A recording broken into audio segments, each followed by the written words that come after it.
اعوذ باللہ من الشیطان الرجیم، بسم اللہ الرحمن الرحیم۔ حکیم یا احسن آپ کی خدمت میں حاضر ہے۔ آج بات کریں گے معدے اور آنتوں کے متعلق۔ ایک نسخہ آپ کے ساتھ میں شیئر کروں گا۔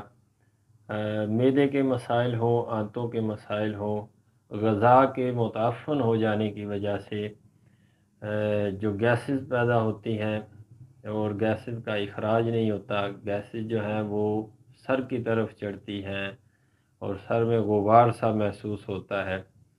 میں سمجھتا ہوں کہ ہر گھر میں اس نسخے کی ضرورت ہے، ہر بندے کو اس نسخے کی ضرورت ہے، چاہے وہ بڑا ہو، چھوٹا ہو، عورت ہو، مرد ہو۔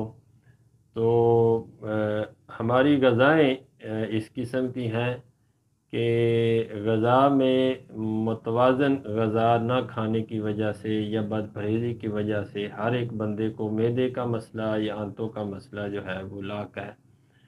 تو نسخہ آپ کے ساتھ میں شیئر کروں گا جس سے گیسز کا جو مسئلہ ہے وہ انشاءاللہ ٹھیک ہو جائے گا، تذابیت معدہ کا جو ایشو ہے وہ ٹھیک ہو جائے گا، آنتوں میں گیس کا رک جانا، خارج نہ ہونا، معدے کے اندر کھانا کھانے کے بعد معدے کے اندر اپھارا بن جانا، گیس بن جانا، تذابیت بن جانا، کھٹی ڈکاریں آنا یا غذا کا ہضم نہ ہونا۔ اس کے لیے میں آپ کے ساتھ ایک نسخہ شیئر کروں گا، اور میں یہ سمجھتا ہوں کہ اگر معدے اور آنتوں کو بندہ درست رکھے تو 90% امراض جو ہیں وہ ان سے بچ سکتا ہے۔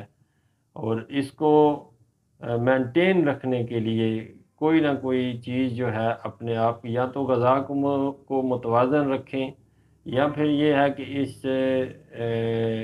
کوئی نہ کوئی چیز ایسی ہو کہ جو غذا کو ہضم کرے اور غذا کو ریلیز کرے۔ تو نسخہ آپ کے ساتھ میں شیئر کروں گا، بالکل سادہ ہے، سستا ہے، بنانے میں بالکل آسان ہے۔ کلونجی آپ نے لینی ہے 50 گرام، کلونجی 50 گرام، کٹ شیریں 40 گرام، اور سوئے ایک سونف کی طرح کے بیج ہوتے ہیں۔ یہ تینوں چیزیں آپ کو پنسار سے مل جائیں گی۔ کلونجی 50 گرام، کٹ شیریں 40 گرام، اور سوئے 10 گرام۔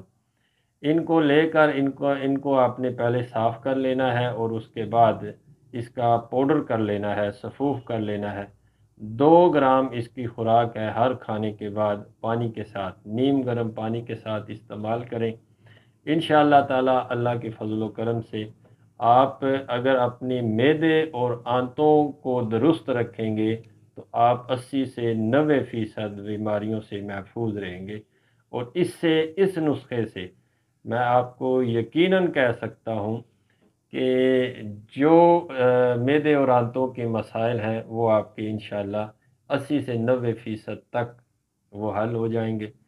اور غذا کا متعفن ہو جانا، تذابیت معدہ کا ہونا، غذا کا ہضم نہ ہونا، گیسز کا بننا، بد ہضمی کا ہونا، بھوک کا نہ لگنا، تو یہ اس کے لیے بڑا بہترین ہے۔ آپ بنائیں، استعمال کریں، دعا میں یاد رکھیں۔ فی امان اللہ۔